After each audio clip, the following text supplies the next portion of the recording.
नमस्कार, आप देख रहे हैं प्राइम टीवी। मैं हूं आपके साथ आरती तिवारी। वक्त हो चुका है खबर दोपहर का, जहां सबसे पहली बात जहां पटना विधानसभा चुनाव से जुड़ी है। दिल्ली में चुनाव के बाद अब बिहार की बारी है। अक्टूबर नवंबर में बिहार विधानसभा के चुनाव होने वाले हैं, लेकिन क्या बिहार के चुनाव से पहले दिल्ली की हार पर इंडिया गठबंधन सबक सीखेगा? क्या बिहार के चुनाव से पहले इंडिया गठबंधन को पूरी तरह एकजुट करने की कवायद होगी?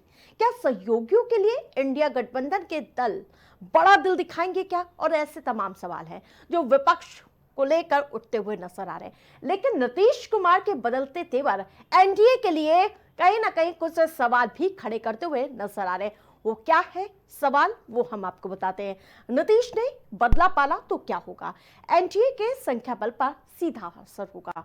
बीजेपी को हराने के लिए विपक्ष मजबूत होगा। नीतीश के साथ ही जाएगा पिछड़े वर्ग का वोट बैंक। बीजेपी को बदलने पड़ेंगी अपनी रणनीति और राष्ट्रीय स्तर पर सियासत पर इसका सीधा असर देखने को मिलेगा। बीजेपी को हराने के लिए विपक्ष मजबूत हो जाएगा। नीतीश के साथ ही जाएगा पिछड़े वर्ग का वोट बैंक। बीजेपी को बदलनी पड़ेगी अपनी सियासी रणनीति। राष्ट्रीय स्तर पर सियासत पे दिखेगा सीधा बदलाव। एनडीए के संख्या बल में सीधा फर्क पड़ेगा।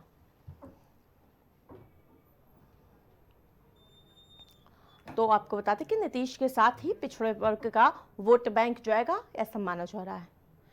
नीतीश के जाने से ये समीकरण बदल जाएंगे।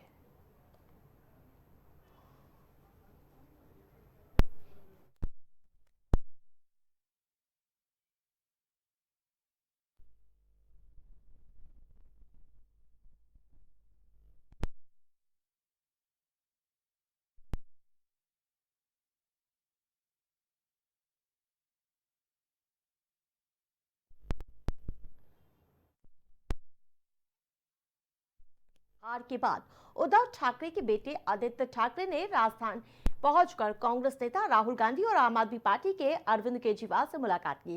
इस मुलाकात का मकसद बिखरते विपक्षी गठबंधन को फिर से मजबूत करना है। लेकिन इस दौरान आदित्य ठाकरे ने बिहार के मुख्यमंत्री नीतीश कुमार को भी सावधान किया है। उन्होंने आरोप लगाया है कि बीजेपी नीतीश के साथ भी वो कर सकती है जो उनकी पार्टी के साथ किया था।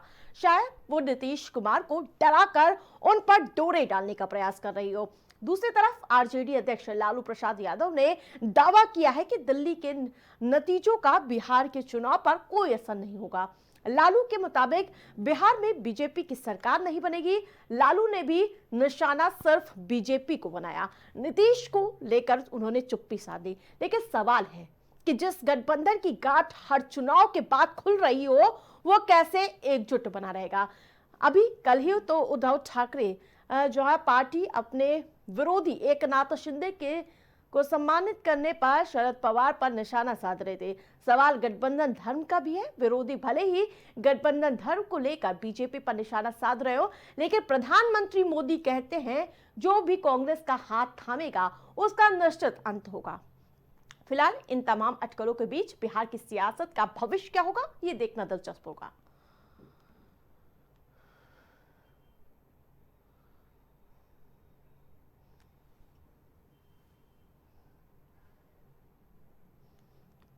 और हमारे साथ पैनलिस्ट जुड़ चुके हैं, उनका पहले परिचय कराऊंगी, फिर उसके बाद चर्चा की शुरुआत करूंगी। जहां श्याम सलोनी वशिष्ठ भारतीय जनता पार्टी से हमारे साथ जुड़ चुके हैं और शशांक रंजन कांग्रेस पार्टी से हमारे साथ जुड़ चुके हैं। लेकिन सबसे पहले शशांक जी आपके पास आऊंगी, क्योंकि एक तरफ जब दिल्ली का अगर मैं चुनावी नतीजा देखूंगी, उसके बाद विपक्षी दल की कहीं ना कहीं जो इंडिया गठबंधन में जो रार की पूरी तरह से स्थिति साफ होती हुई नजर आ रही है, तो आप एकजुटता का संदेश दूसरों को दे रहे हैं।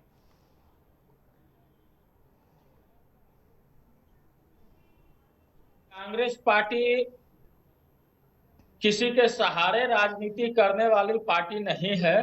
समय के साथ कांग्रेस पार्टी फिर से पुराने दौर में लौट गई। हम हार गए, यह विशेष मायने नहीं रखता है।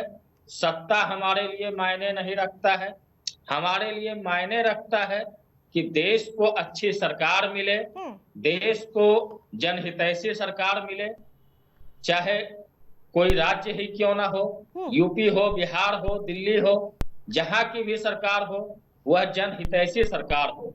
इसके लिए कांग्रेस पार्टी सतत प्रयत्नशील है और हम किसी गठबंधन की चाहत नहीं रखते हैं। जिन्हें साथ आना है राष्ट्रवादी विचारधारा को लेकर, क्षेत्र के विकास को लेकर, राष्ट्र के विकास को लेकर, वे हमारे साथ चल सकते हैं। और जिन्हें सिर्फ सत्ता का सुख भोगने की लालसा है वे हमसे दूर रहें, तो उनके लिए भी बेहतर होगा और हमारे लिए भी बेहतर होगा। लेकिन शशांक जी, आप बीजेपी से लड़ते लड़ते कब अपनों में ही उलझ गए, ये तो पता ही नहीं चला। दिल्ली की सीट चुनाव के बाद से तो पूरी तरह से रार खुलकर सामने आ गई।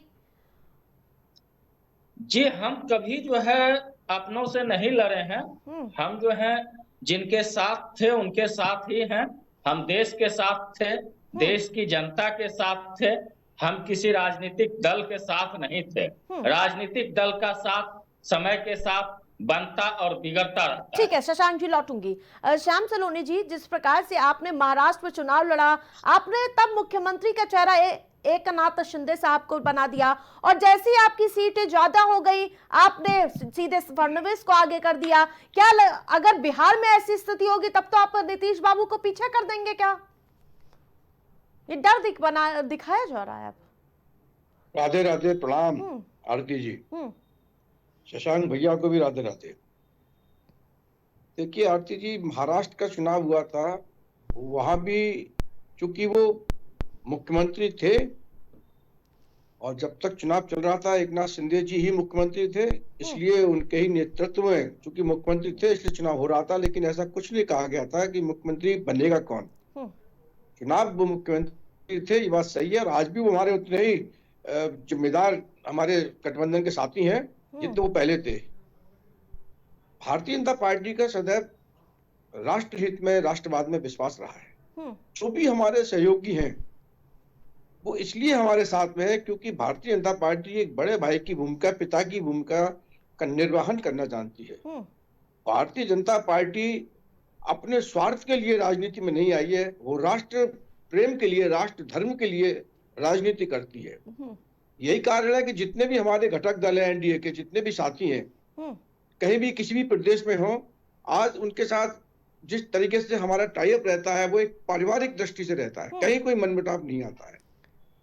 बिहार में भी आप देखेंगे। श्याम सलोनी जी, दिल्ली चुनाव के बाद जो हुआ, आपकी बड़ी जीत हुई, लेकिन अब जो इंडिया के घटक दल है और सामने आदित्य ठाकरे आकर एक लोग सभी को एकजुटता का संदेश दे रहे हैं और नीतीश कुमार को चिता रहे हैं, जो हमारे साथ हुआ है वो आपके साथ ना हो जाए, और अगर पलटी हो मार लेते तो क्या होगा? समीकरण तो बिगड़ जाएगा पूरी तरह से आपका। देश की जनता सब देख रही है। आदित्य ठाकरे जी विरासत में राजनीति मिली है, संघर्ष किया था इनके दादाजी ने, हिंदू हृदय सम्राट बाला साहब ठाकरे साहब ने, ये उनके विचारों पर चले। जो व्यक्ति अपने घर के परिवार के उन विचारों पर नहीं चल सकता है, जिन्होंने आपको विरासत इतनी बड़ी दी, उसे नहीं संभाल पाए, तो ये गठबंधन क्या संभालेंगे?